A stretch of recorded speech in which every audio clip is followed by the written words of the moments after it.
ball that was glowing, all kinds of colors. Taylor picked it up and it broke. And the colors went to Taylor, Molly, Liv, Devin, Deja, Alyssa, and Abby. Abby got the green color, which meant plants. Alyssa got blue, which meant water. Deja got red, which meant she could heal people. Devin got pink, which meant rainbow. Olivia got yellow, which meant sweets. Molly got green/blue, which meant garden. And last but least, Taylor got orange, which meant candy. They didn't know what it meant, but they kind of liked it. Then finally they found a forest with a pond and a big enough place to build.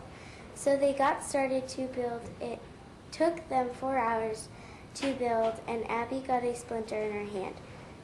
Taylor had to take it out with her nail. Ow! Abby screamed. Sorry, Taylor said. Okay, it's out, Abby, Taylor said. Thanks, Taylor, Abby said in a sweet voice. Yep, Taylor said. Okay, let's go pick blueberries, Taylor said. Okay, let's go, Molly said. So they were on their way to pick blueberries. When they were there, they picked 6 baskets of blueberries. By the time they got home, it was dark. So they lit a fire and went into the tent to put their pajamas on. Then after they went to bed, but Taylor didn't go to bed. She sat out around the fire. Now Olivia was still with them, and Taylor closed her eyes, and she felt something cold on her cheek. It was her kitten, Tally. Meow! Tally purred with gladness. Then Taylor put out the fire, picked up Tally, and went inside with Tally, and went to bed. Then as Taylor laid down on the ground inside, Alyssa and Abby woke up. What are you guys doing up? Taylor asked. We were dreaming about Mama, Abby and Alyssa said. It was just a dream. Now go back to sleep, Taylor said. So Abby and Alyssa went back to sleep. Then Taylor went to sleep. Early in the morning they heard the birds chirp. Then Taylor woke up and heard someone outside of the tent. She peeked out of 2 pieces of wood that were separated. Taylor saw 2 guys that were dressed in tuxedos. Then one of the guys said, Hello, anyone home? I'm Steve and this is Mark. Taylor didn't say a thing. Then Steve and Mark barged into the tent. Get up, said Mark. Everyone woke up. Who are you? Deja asked. We work for the orphanage and we came here to take you there, said Steve. Now all of you get into the truck, said Steve. So everyone walked over to the truck and hopped in the back of it.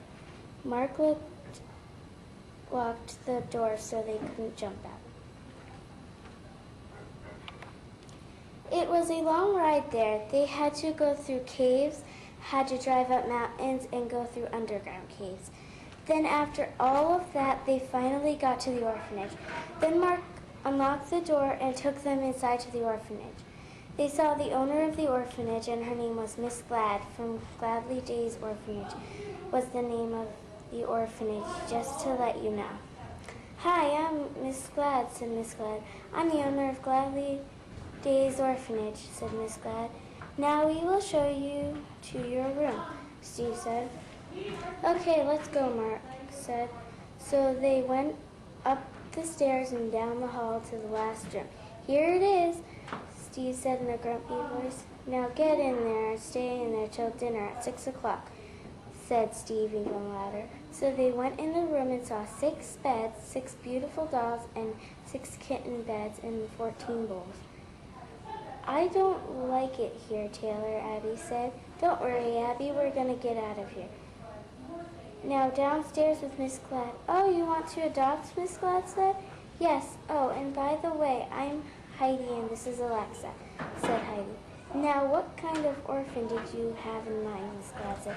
You mean orphans? Remember, we are getting 6 orphans, and they have to be related, said Alexa.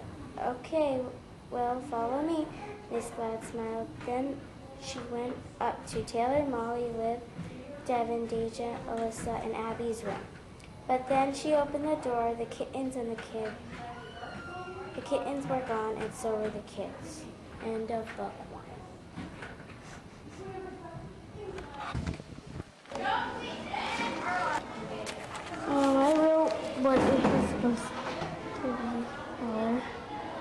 in color. Okay.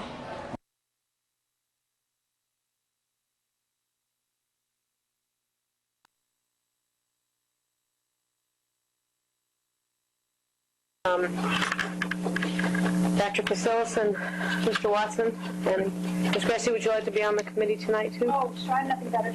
Okay. Kent, we'll throw it to you. Yep. Travis, We really have just a couple of pieces of housekeeping tonight. An annual review of the school assignment zone policy and the student transportation policy. Since we just finished policy, had reviewed those, I want to give you the neighborhood maps. Oh, great. It's related. Yep. Thank you. And each year at the May or June meeting, we ask the Special Services Committee to review these two policies. The school assignment zone, as you see here, was determined by the board a number of years ago to equally distribute elementary school kids in the neighborhoods across town. We've adhered to this fairly strictly. You have heard a few appeals in the last couple of years, and most of those appeals have been denied. If there's any questions you have about it, we're not recommending any changes in that the distribution of students at the elementary schools has been very consistent. And even with our kindergarten registration for next year, we're not seeing any spikes or dramatic changes in the distribution of kids.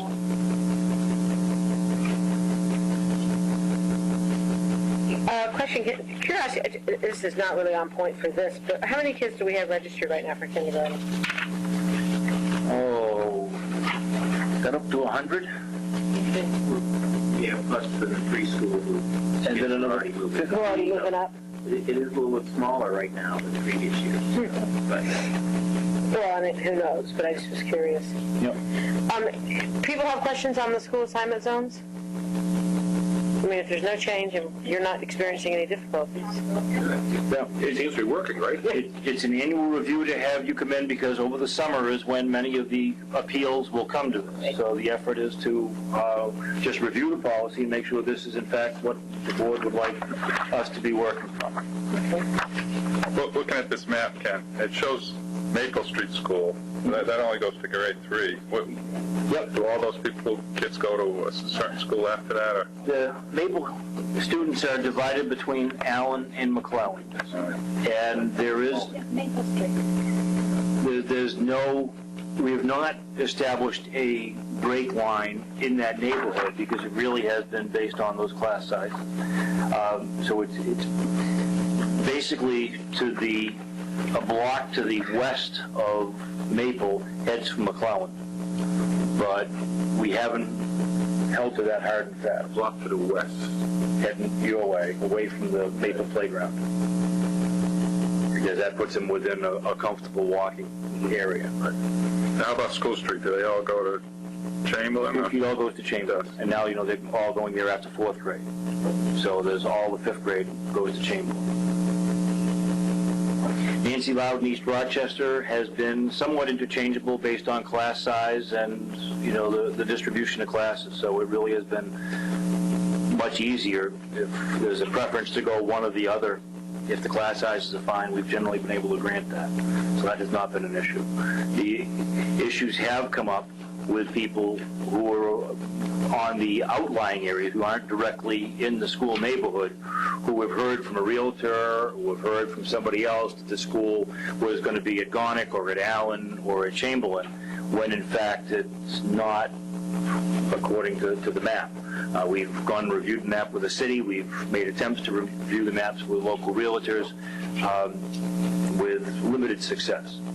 So there's sometimes still that, it's what's perceived as that neighborhood. Those families really need to be checking first here with us as